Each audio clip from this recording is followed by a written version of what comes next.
이렇게 찬 바람이 심해지면 건강을 위해 새벽 운동을 나갔다가 그대로 쓰러지는 사람들이 급증합니다.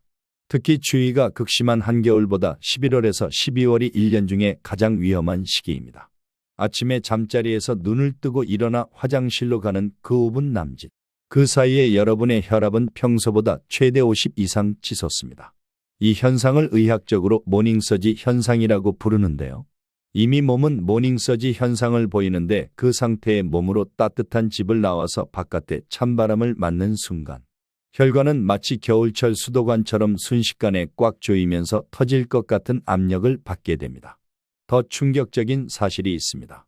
여러분이 매일 건강을 위해 하는 그 습관, 즉 새벽에 하는 운동, 냉탕과 온탕을 번갈아 들어가기, 찬물로 하는 샤워가 오히려 뇌졸중을 일으키는 원인이 된다는 겁니다. 혹시 추운 날 아침에 집 밖으로 나서는 순간 머리가 갑자기 띵하거나 어지러웠던 적이 있으신가요? 그걸 단순한 추위로 인한 반응으로 생각하고 넘어가셨다면 이 영상을 꼭 끝까지 보셔야 합니다. 그건 추우면 을에 있는 몸의 반응이 아니라 여러분의 뇌혈관이 못 참겠다 하면서 여러분에게 보내는 마지막 경고 신호일 수 있습니다. 저는 22년간 뇌혈관 질환을 연구해 온 의사입니다. 응급실에서 수많은 안타까운 환자분들을 봐왔습니다. 오늘 이 영상에서 겨울철 뇌졸중을 부르는 최악의 습관 3가지를 낱낱이 짚어보고 뇌졸중으로부터 여러분의 생명과 건강을 지키는 방법까지 알려드리겠습니다. 최악의 습관 3가지 중 첫 번째, 추운 새벽에 하는 무리한 운동입니다. 우리 몸은 새벽 4시에서 6시 사이가 하루 중 혈압이 가장 높아지는 시간입니다. 72세 박 어르신은 20년 넘게 새벽 4시에 등산을 하셨지만 어느 날 아침 갑자기 다리에 힘이 풀리는 미니 뇌졸중 즉 일과성 허혈 발작을 겪으셨습니다. 78세 이 어르신 역시 새벽 조깅 중 뇌출혈로 쓰러져 골든 타임을 놓치고 몸에 편마비가 남았습니다. 국내 연구 결과 새벽 4시에서 6시에 뇌졸중 발생률이 다른 시간대보다 2배 이상 높습니다. 저는 박 어르신께 권해드렸습니다. 겨울철에는 해가 뜬 후인 오전 9시 이후에 운동을 하세요. 그리고 외출 15분 전에 실내에서 스트레칭을 해서 혈관을 깨우고 목도리와 모자로 목과 머리를 따뜻하게 감싸고 외출을 하셔야 합니다.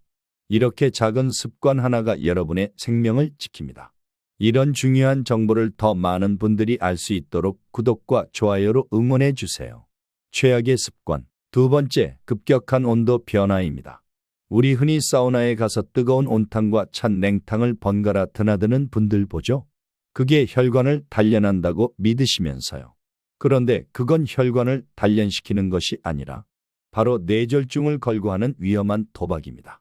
65세 김 어르신은 늘 하던 대로 어느 날 사우나에 가서 냉탕에서 온탕으로 옮기는 순간 급성 뇌경색으로 쓰러지셨습니다. 혈관은 영원히 탄력 있는 고무줄이 아닙니다. 나이가 들면 탄력을 잃고 조금씩 딱딱해지는데 20도 이상의 급속한 온도 차이를 주면 혈관이 그 압력을 견디지 못하고 터지거나 막힙니다. 목욕이나 사우나 할 때는 35도에서 40도의 미지근한 온도를 유지하세요. 그리고 온탕에 들어가기 전 심장에서 멀리 있는 손과 발부터 물을 적응시키세요. 냉탕은 피하고 꼭 시원함을 원한다면 미지근한 물로 샤워하는 것이 안전합니다. 최악의 습관. 세 번째, 고혈압약 거부입니다. 68세 정 어르신은 혈압 160이 넘어도 여태 특별한 증상 없으니 괜찮겠지. 이 약은 한번 먹으면 평생 먹어야 한다는 생각에 고혈압약을 집에 가져오시고도 드시진 않았습니다. 결국 6개월 후 혈압이 200까지 치솟아 뇌출혈로 쓰러졌고 언어 장애가 남았습니다. 정 어르신의 가족은 한 달에 5,000원도 안 하는 약을 안 먹어서 결국 수술비로 1,000만 원을 쓰고도 남은 평생 장애를 안고 살게 되었다고 후회했습니다. 고혈압은 침묵의 살인자입니다. 혈압이 200이 넘어도 증상이 없을 수 있습니다. 하지만 그 혈관에 매일 가해지는 압력의 빈도는 대단합니다. 심장이 1분에 70번 정도 뛰니 하루 즉 24시간이면 심장은 10만 번 정도 뜁니다. 하루에 10만 번씩 혈관은 압력을 받는데 고혈압이면 더 심각한 문제가 되겠죠. 고혈압 진단을 받았다면 반드시 약을 드세요. 많은 분들이 경고 신호, 즉 미니 뇌졸중을 무시합니다. 73세 남어르신은 아침에 식사 도중 젓가락을 떨어뜨렸습니다. 왜 이러지? 하다가 증상이 1분 만에 사라지자 그냥 넘어가셨죠. 하지만 이틀 후에 진짜 뇌경색이 왔습니다. 세브란스 연구에 따르면 미니 뇌졸중 후 한 달 이내 진짜 뇌졸중을 경험할 확률이 거의 절반 가까이 됩니다. 증상이 잠깐 나타났다가 사라졌어도 절대 무시하지 마세요. B, E, F, A, S, T, B 패스트를 기억하세요. B는 불균형, E는 갑자기 앞이 안 보이는 것, F는 얼굴 마비, A는 팔다리 힘 빠짐, S는 말 어눌함, T는 시간입니다.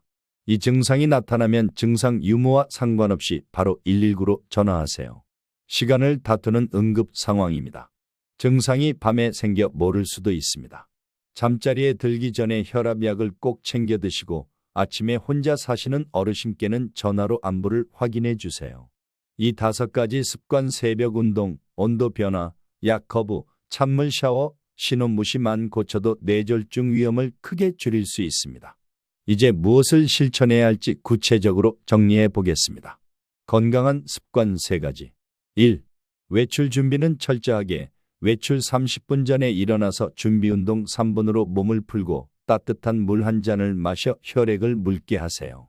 옷은 여러 겹 겹쳐 입고 목도리, 모자, 장갑은 필수입니다. 2. 실내 온도는 적절하게 실내 온도는 20도에서 22도 정도로 유지하고 전기장판은 35도 이하로 낮추세요. 새벽에 화장실을 갈 때도 외투를 걸치고 천천히 일어나세요. 3. 정기검진은 필수로 받으세요. 특히 50대 이후에는 1년에 한 번 경동맥 초음파를 꼭 받으세요. 고혈압약은 의사와 상의 없이 절대 끊지 말고 매일 같은 시간에 드세요. 약값 아끼려다 더 큰 후회를 부릅니다. 뇌졸중이 오면 절반 이상이 평생 영구적인 장애를 안고 살게 됩니다. 게다가 요양병원비, 간병 비용 등 가족들의 경제적, 정서적 부담은 어마어마합니다. 오늘 이 영상을 보시고 가장 먼저 바꾸고 싶은 습관이 무엇인가요? 댓글로 다짐을 알려주세요. 여러분의 작은 다짐이 일으키는 변화가 10년 후는 물론 여러분의 남은 평생의 건강을 지켜줄 겁니다. 제가 항상 응원하겠습니다. 끝까지 시청해 주셔서 감사합니다. 더 추워지기 전에 이 정보가 필요한 주변 분들께도 반드시 공유해 주세요. 구독과 좋아요 부탁드리고요. 그럼 오늘도 황혼빛처럼 밝고 따뜻하고 건강한 하루 보내세요. 저는 다음 영상에서 뵙겠습니다.